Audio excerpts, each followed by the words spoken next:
Detroit, Michigan, 1992.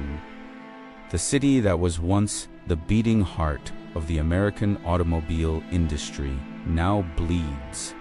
Jobs, population, abandoned buildings mark the urban landscape like rotten teeth in a forgotten mouth. Among these ruins of the American dream, there exists a particularly sinister building on the corner of Woodward Avenue and 8 Mile Road, a 4-story Art Deco building that once housed radio station WDETM 1520, the voice of Detroit. The station went bankrupt in 1989 after 47 years on the air. Programming was canceled, employees were laid off, equipment was auctioned, the building was sealed, broadcasting licenses revoked by the FCC. It should have been just another victim of Detroit's economic decline. It should have gone silent, but it didn't. On March 10th, 1992, a cold winter Tuesday, calls began coming into the Detroit police. Neighborhood residents reported a radio station broadcasting on 1520 a.m. Nothing unusual, except for one detail.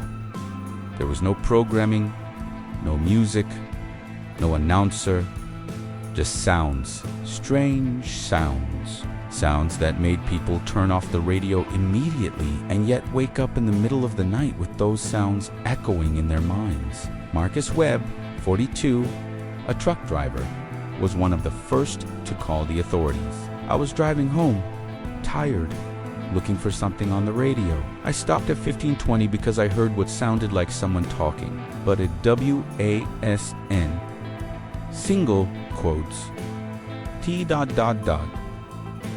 It wasn't exactly talking. It was like whispers, many whispers, all at the same time. Different voices, different languages maybe, but all whispering urgently. I tried to change the station, but my hand froze on the dial, because in the middle of those whispers, I heard my name. Marcus. Real clear. Marcus. Webb got home and immediately turned off his car radio. But that night, he woke up at 3:17 a.m. to the whispers. Not on the radio. In his head, as if something had entered through the radio waves and decided to stay. He wasn't the only one. In the following days, more reports came in. A retired teacher, Dorothy Chung, called the police hysterically. There's someone calling for help. On the Haju 1520. There's someone trapped and calling for help. When asked what exactly was being said, she responded, "It's not words, not exactly, but I know what it means. It's a call for help." Someone is trapped and they're terrified. A 16-year-old teenager, Jason Martinez, recorded 47 minutes of the broadcast on a cassette tape. When his mother heard the recording, she immediately destroyed the tape and forbade her son from listening to that station again. But Jason had already made copies. He distributed some among friends at school. 3 of those friends stopped going to class the following week. When they finally returned, they all had the same story. Nightmares. Nightmares where they were trapped inside a building, screaming for help, but no one could hear them, except the radio. The radio heard. The radio always heard. The FCC, Federal Communications Commission, was notified. An unauthorized transmission was a federal crime. On March 23rd, 2 FCC inspectors, accompanied by 2 Detroit police officers, went to the old WDETM building to investigate. The building was exactly as it had been left 3 years earlier. Sealed, windows boarded up, chains on the doors. But when they cut the chains and entered, they found something impossible. Lights on in the 3rd floor. In the weeks following the incident with the FCC inspectors, the 15:20 a.m. transmissions began to change, evolve, as if whatever was broadcasting was learning, gaining strength, becoming more ... bold. The heavy breathing gave way to words, fragments at first, disconnected syllables, but gradually, complete sentences began to emerge from the whispers. "Help! Please! I can't get out! It's so dark here! How long have I been here?" And the most disturbing of all, repeated hundreds of times during nighttime transmissions. "You'll stay too?" Dr. Sarah Chung, psychology professor at the University of Michigan, began studying the phenomenon as part of her research on mass hysteria and suggestion. She believed the transmissions were an elaborate hoax, and that the psychological effects on listeners were the result of suggestion and shared panic.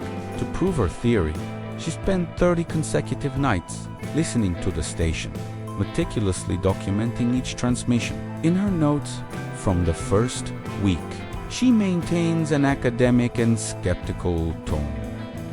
Night 3, the transmissions consist mainly of white noise interspersed with what appears to be recorded audio of human breathing. Occasionally, word fragments are audible, bucking, a sleepy auditory. Pareidolia, the brain, finding patterns in random noise. But in the second week, the tone begins to change. Night 9, the voices seem to respond to questions. I tested this by asking questions aloud while listening. Coincidentally, but the responses were pertinently appropriate. In the third week, her notes become less organized, more frantic. Night 18, they know my name. How do they know my name? It can't be hacking. I'm using an analog radio. There are no cameras here. But they said, "Sarah, are you listening? Sarah, can you hear us? My God, how do they know?" Dr. Chan never completed her research. On the morning of the 31st night, colleagues found her in her office. She was physically fine, but mentally ... absent. She stared fixedly at the radio on her desk, which wasn't on, but still she whispered, "I'm listening. I'm listening. Please, keep talking." She was admitted to the Detroit Psychiatric Institute. In the following months, all she would do was ask for a radio. Just that, a radio tuned to 15:20 a.m. The national media finally picked up the story in May 1992. An investigative reporter from CNN, David Torres, did a special 20-minute report on Detroit's ghost radio. The story included interviews with witnesses, telecommunications experts, and even a priest who believed the building was possessed by lost souls. The CNN report made the 15:20 a.m. audience explode. People from all over the country, some from other countries, tried to tune into the frequency. Ham radio enthusiasts managed to pick up the transmission hundreds of miles away. The internet was still in its infancy, but forums dedicated to the station emerged, with people sharing recordings and theories. It was in these forums that patterns began to emerge. A user called Sig compiled 200 hours of transmissions and used audio analysis software to identify individual voices. His discovery was shocking. He identified 47 distinct voices in the transmissions, and when he compared these voices with old audio files, he made an impossible discovery. 23 of the voices belonged to WDETM employees who had worked there over the years, some who had moved from Detroit, some who had retired, and 6 who had died. Richard Fontaine, 68, was one of WDETM's most popular announcers during the 70s and 80s. His distinctive voice, deep and comforting, was known throughout Detroit. He died in 1990, a year after the station closed from lung cancer, but his voice was in the transmissions. clear, unmistakable, saying repeatedly, "This is Richard Fontaine, broadcasting from nowhere to everyone nowhere." The families of the deceased were notified. Some were horrified. Others went to the building, shouting at the walls, begging their loved ones to stop, to rest, to let go. But the transmissions continued, and the voices of the dead continued asking for help. In June, the city of Detroit decided enough was enough. Mayor Coleman Young announced that the building would be demolished. This structure has become a public hazard and focus of superstition and fear. It will be demolished and the land will be cleared. The demolition was scheduled for July 15, 1992, but there was a problem. No one wanted to do the work. The first demolition company hired sent a crew to assess the building. They stayed there for 15 minutes before leaving and canceling the contract. The foreman, a 50-year-old man who had demolished hundreds of buildings, refused to explain why, saying, "Only there's not enough money in the world." The second company accepted the job. They set up equipment, prepared demolition charges, everything ready for the scheduled day. But the night before the demolition, something happened. All 7 men on the demolition crew had the same nightmare. They were inside the building when it collapsed, trapped under the rubble, screaming for help. But no one came, only darkness. And then they heard their own voice coming from a radio somewhere in the rubble. "Help! Please! I can't get out!" All 7 canceled simultaneously. For the same reason, "I can't do this. I just can't." While the city struggled to find someone willing to demolish the building, the transmissions changed again. The calls for help stopped. The whispers stopped.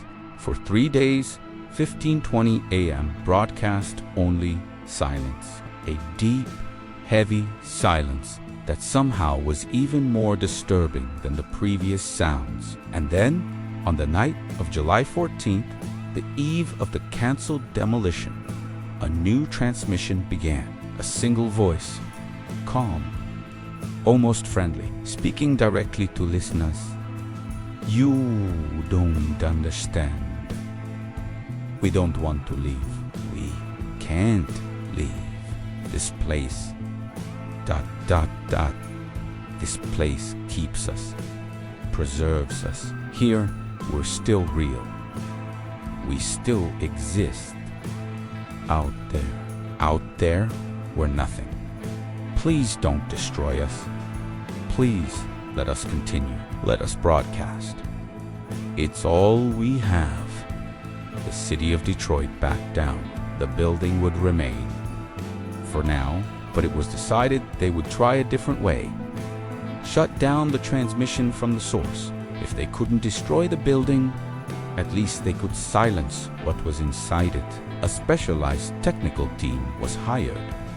Radio broadcast experts, electrical engineers, even a consultant from MIT who had designed signal blocking equipment for the government. They would enter the building, locate the power source, and shut everything down permanently. The operation was scheduled for July 30th, 1992. What they didn't know is that whatever was broadcasting from inside that building had no intention of being silenced. The technical team consisted of 6 people.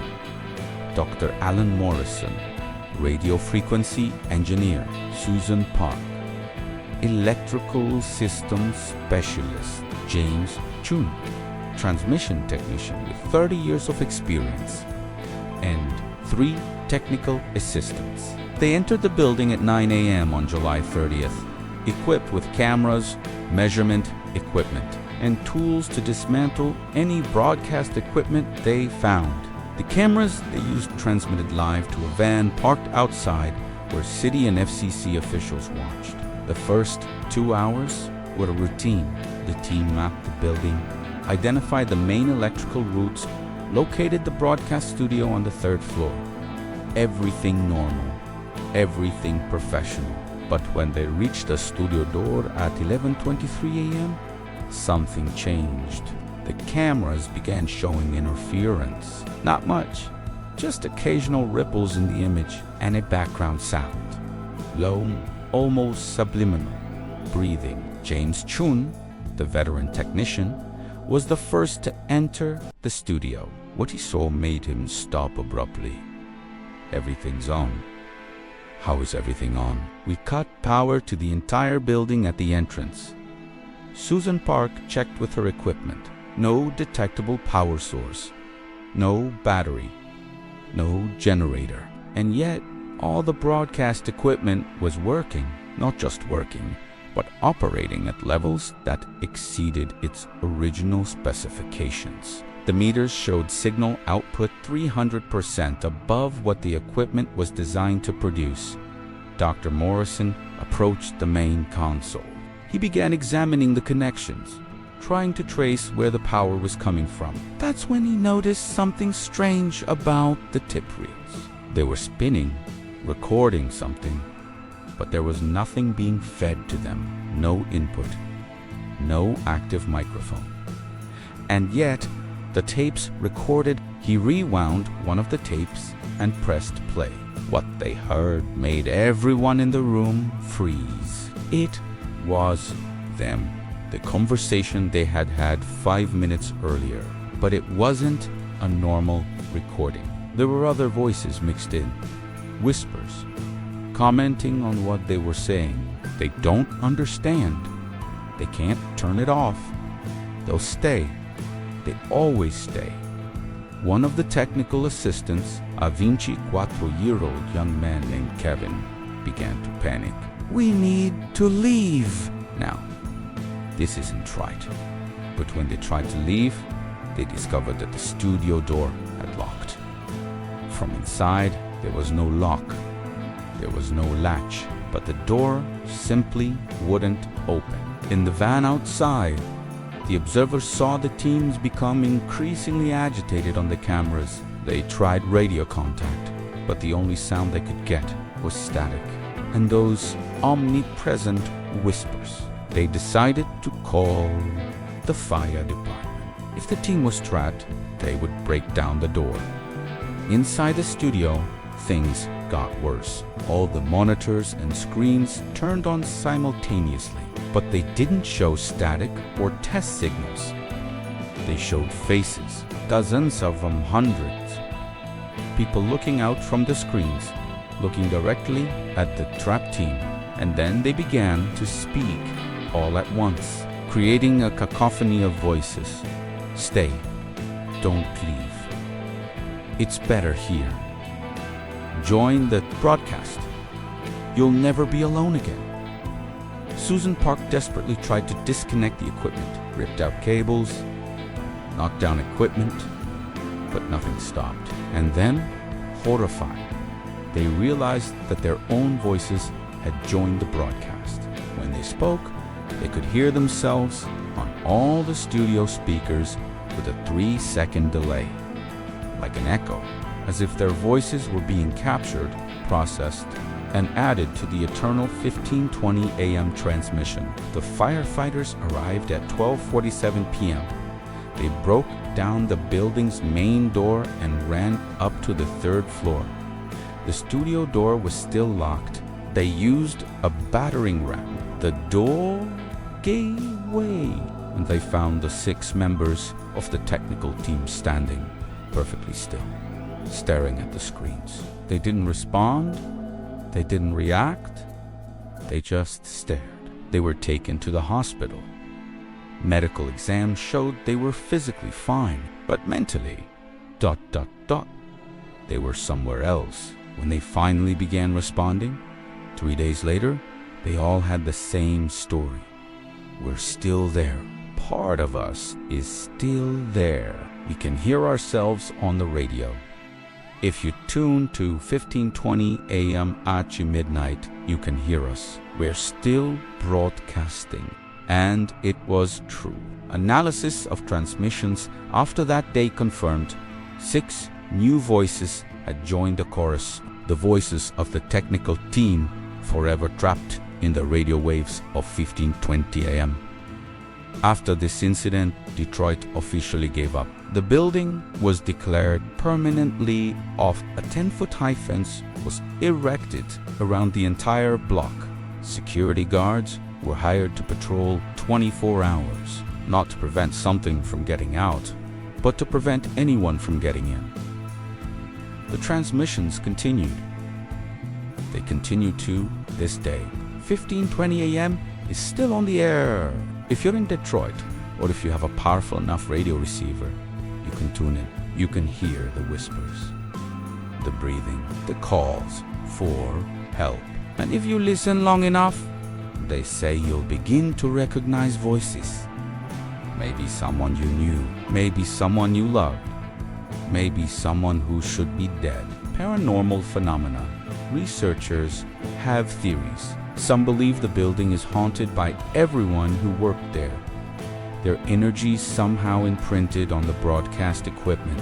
Others think it's a portal, a rift in reality, and the voices come from somewhere else, some other dimension, where everyone is trapped eternally, broadcasting into the void. But the most disturbing theory comes from a retired physicist from Wayne State University, Dr. Heber Chicoli, who studied the phenomenon for years.